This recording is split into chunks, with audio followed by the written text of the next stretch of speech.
Hello friends, welcome back to the YouTube channel of IPTSE.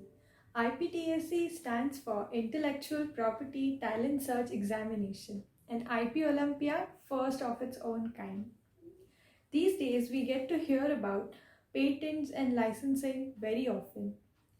To present this before you, myself, Tanmay Chavan from Cummins College of Engineering, Pune, would like to present before you the first ever compulsory licensing case in India, that is Natco Pharmaceuticals versus Bayer Corporation. So let's begin. Natco Pharmaceuticals versus Bayer Corporation. इस case को समझने से पहले आइए हम समझते हैं कि लाइसेंसिंग का अर्थ क्या होता है. Licensing is an authorization process in which the owner of the patented product gives legal permission to another entity or party who can extract financial benefit from the licensed product. इसे आसान भाषा में समझने के लिए आइए हम एक उदाहरण देखते हैं. हमारी जो प्रॉपर्टी होती है यानी कि घर, गाड़ी, बंगला, जब हम इसे इस्तेमाल नहीं कर रहे होते हैं तब हम इसे किराए पे दे सकते हैं ताकि हम उससे पैसे कमाएं. ठीक उसी तरह हमारी जो बौद्धिक संपदा होती है यानी कि इंटेलेक्चुअल प्रॉपर्टी, जो कि पेटेंट्स, कॉपीराइट्स या अन्य कोई बौद्धिक संपदा हो सकती है, जब हम इसे इस्तेमाल नहीं कर रहे होते हैं तब हम इसे भी किराए पे दे सकते हैं ताकि हम इससे पैसे कमाएं. जब भी कोई बौद्धिक संपदा का मालिक अपनी इस संपदा को किसी और को इस्तेमाल करने की अनुमति प्रदान करे, इसी को हम लाइसेंसिंग कहते हैं. इस पूरे केस में जिस बौद्धिक संपदा की हम बात कर रहे हैं वो है पेटेंट. लाइसेंसिंग मुख्य रूप से दो प्रकार के होते हैं, वॉलेंटरी लाइसेंसिंग और कंपल्सरी लाइसेंसिंग. आइए हम दोनों को समझते हैं. वॉलेंटरी लाइसेंस तब दिया जाता है जब किसी बौद्धिक संपत्ति के मालिक किसी और पार्टी को अपनी इच्छा से उस आईपी को इस्तेमाल करने की अनुमति देते हो, या फिर कोई और इच्छुक पार्टी जो उस प्रॉपर्टी को अच्छे से इस्तेमाल करने की काबिलियत रखती हो, वो स्वेच्छा से इस प्रॉपर्टी के मालिक के पास जाकर वॉलेंटरी लाइसेंस की दरख्वास्त कर सकती है. लाइसेंस के अग्रीमेंट में जो भी शर्तें तय हो जाती है वो उस बौद्धिक संपत्ति के मालिक और उस इच्छुक पार्टी के सहमति से होती है. इसमें किसी भी तीसरी पार्टी की भागीदारी नहीं होती है. कंपल्सरी लाइसेंस उस प्रकार का लाइसेंस है जो किसी विशिष्ट परिस्थिति में दिया जाता है. इसमें हमेशा किसी तीसरी पार्टी की भागीदारी होती है. आइए हम इसे और विस्तार में समझते हैं.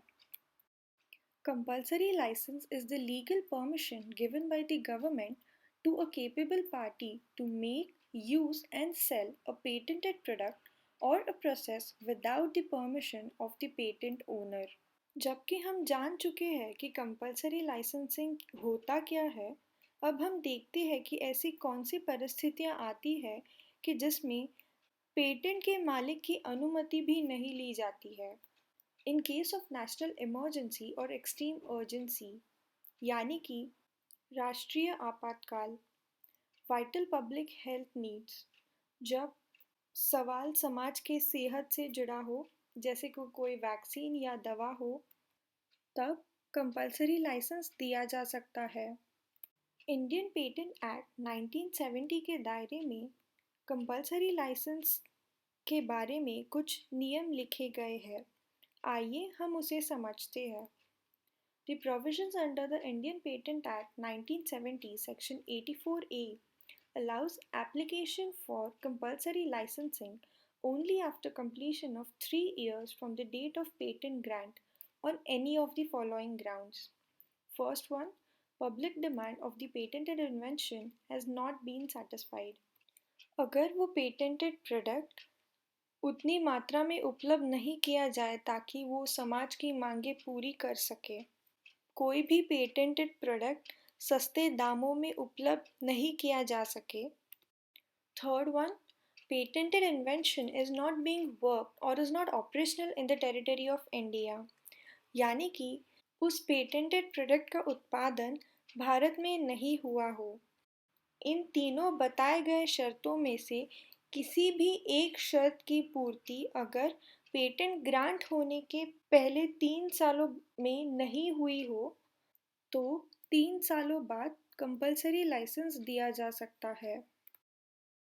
जब हम लाइसेंसिंग के बारे में बहुत कुछ जान गए हैं, अब हम इस केस की ओर बढ़ते हैं। इस केस में जो मुख्य ड्रग है उसका नाम सोराफेनिब है, लेकिन जब ये ड्रग इंडिया में आया तब उसका नाम नेक्सावर था। ये केस दो बड़ी फार्मास्यूटिकल कंपनीज के बीच हुई थी, नैटको फार्मा जो कि एक इंडियन कंपनी है और बेयर कॉरपोरेशन जो एक फॉरेनर कंपनी है। आइए तो हम बेयर कॉरपोरेशन के बारे में कुछ जानकारी लेते हैं। बेयर कॉरपोरेशन एक अमेरिकन सब्सिडी है।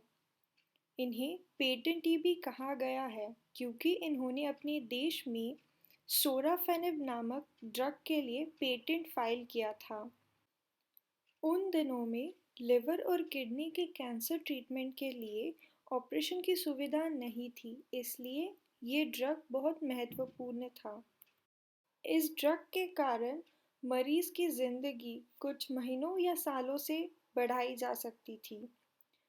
Bayer Corporation invented a drug named sorafenib to treat the advanced stage cancer of kidney and liver in the year 1990 and filed a patent application in US in the year 1999. अब हम Natco pharmaceuticals के बारे में कुछ चीज़ें समझते हैं। Natco pharmaceuticals एक भारतीय फार्मास्यूटिकल कंपनी है जो कि हैदराबाद में है। इन्हें एप्लीकेंट भी बोला गया है क्योंकि इन्होंने पहले वॉलंटरी लाइसेंस के लिए अप्लाई किया था। जब वॉलंटरी लाइसेंस नहीं मिला तब उन्होंने कंपलसरी लाइसेंस के लिए कोशिश की। नैटको फार्मास्यूटिकल्स ये चाहती थी कि वो नेक्सावर का एक जेनरिक वर्जन बनाए ताकि इंडिया में ये सस्ते दामों में उपलब्ध किया जा सके। इसीलिए उन्होंने लाइसेंसिंग का एप्लीकेशन दर्ज किया था। अब हम इस केस के मुख्य हाइलाइट्स को देखते हैं।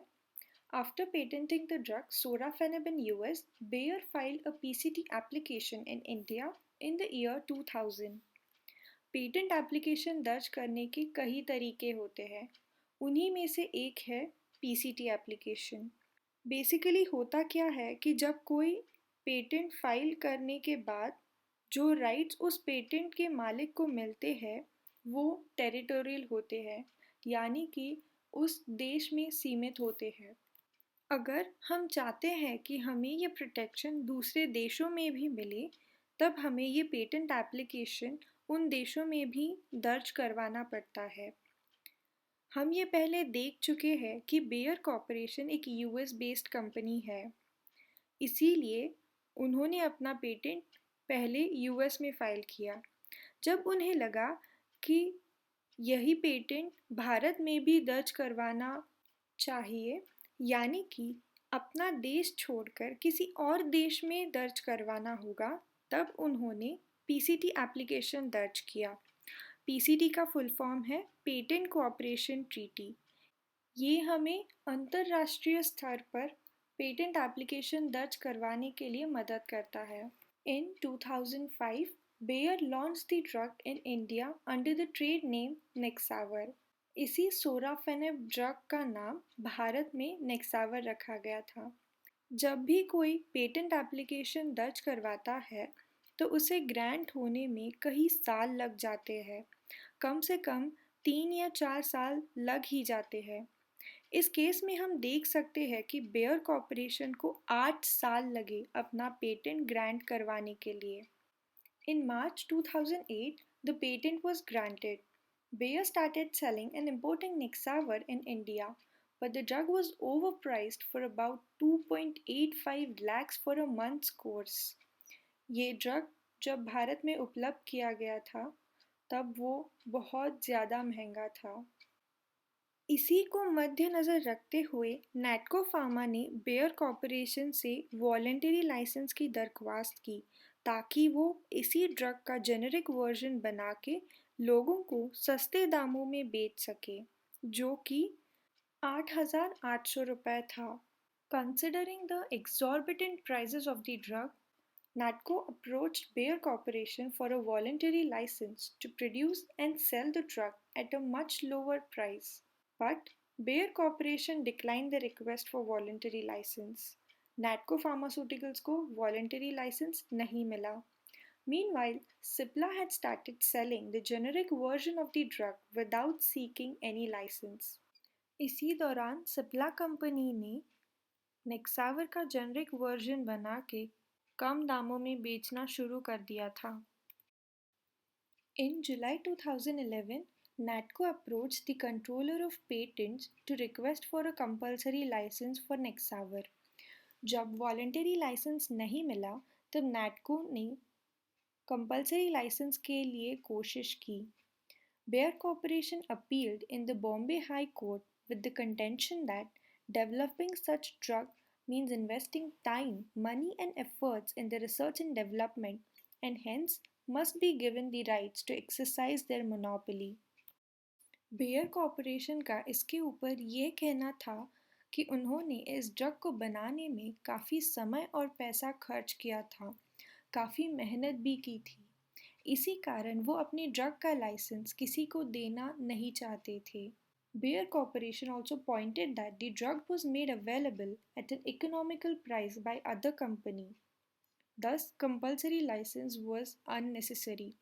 Bayer Corporation ने ये भी कहा कि सिप्ला कंपनी ने इसी ड्रग को नैटको से भी सस्ते दामों में उपलब्ध किया है, तो नैटको फार्मास्यूटिकल्स को लाइसेंस देना उचित नहीं होगा.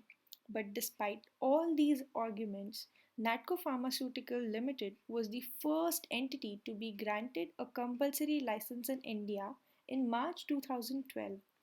इस सभी के बावजूद निर्णय NATCO Pharmaceuticals के तरफ से ही लगा और मार्च 2012 में NATCO Pharmaceuticals Limited वो पहली भारतीय कंपनी बनी जिन्हें कंपल्सरी लाइसेंस दिया गया था. सिप्ला ने इसी ड्रग को नैटको से भी सस्ते दामों में उपलब्ध किया था, लेकिन फिर भी उन्हें ये लाइसेंस नहीं मिला क्योंकि उन्होंने बेयर कॉरपोरेशन से अनुमति नहीं ली थी. उससे पहले ही उन्होंने इस ड्रग का जेनरिक वर्जन बेचना शुरू किया था. Bayer corporation Mumbai high court के इस निर्णय से सहमत नहीं थे, इसीलिए उन्होंने IPAB यानी कि इंटेलेक्चुअल प्रॉपर्टी एपेलेट बोर्ड के सामने इसी केस को प्रस्तुत किया. लेकिन IPAB का भी वही निर्णय था जो मुंबई हाई कोर्ट ने दिया था. In March 2013, Controller's decision was endorsed by IPAB and the compulsory license was granted to NATCO on the following three grounds. Bayer failed to meet the public demand in terms of quantity. Bayer was able to sell the drug to only 2% of the total patients. Bayer Corporation इस drug को आवश्यक मात्रा में उपलब्ध नहीं कर पाए. The drug was so expensive that it was not affordable by the public. ये ड्रग इतना महंगा था कि कई लोग इसे खरीद नहीं पा रहे थे. Bayer was merely importing and selling the drug in India. It was not manufactured in the territory of India. There was ambiguity as the phrase not worked was not properly elaborated in the Patent Act 1970. तीसरी बात ये थी कि वो ये drug US से import करते थे. इस ड्रग को इंडिया में बनाया नहीं जा रहा था. इसी उलझन को सुलझाने के लिए भारत ने एक आवश्यक कदम उठाया. India amended its section 83A and B stating that the patentee shall be working in India and the patent cannot be granted for merely importing the product. The decision was in favor of NATCO with the following terms and conditions to be fulfilled. Produce the drug at Rs 8,800 per month. Pay 7% royalty on Bayer's total shares. Royalty वो amount होती है जब हम किसी की भी बौद्धिक संपदा का इस्तेमाल करते हैं तो उसके बदले में हम जो उन्हें पैसे देते हैं उसी को रॉयल्टी कहा जाता है. Nexavar can be sold for kidney and liver cancer treatment only. इस ड्रग को और किसी भी ट्रीटमेंट के लिए नहीं इस्तेमाल किया जा सकता. Only government has the right to sub-license Nexavar. It is a non-transferable license, यानी कि Nexavar इस license को किसी और को नहीं दे सकते. NATCO cannot import the drug. As committed by NATCO, it must supply the drug to at 600 patients annually for free. Thank you so much for watching the video till the end. Please like, share and subscribe to the YouTube channel. नीचे comment box में हमें ज़रूर बताइएगा कि आपको ये video कैसा लगा और आप हमसे और किस विषय के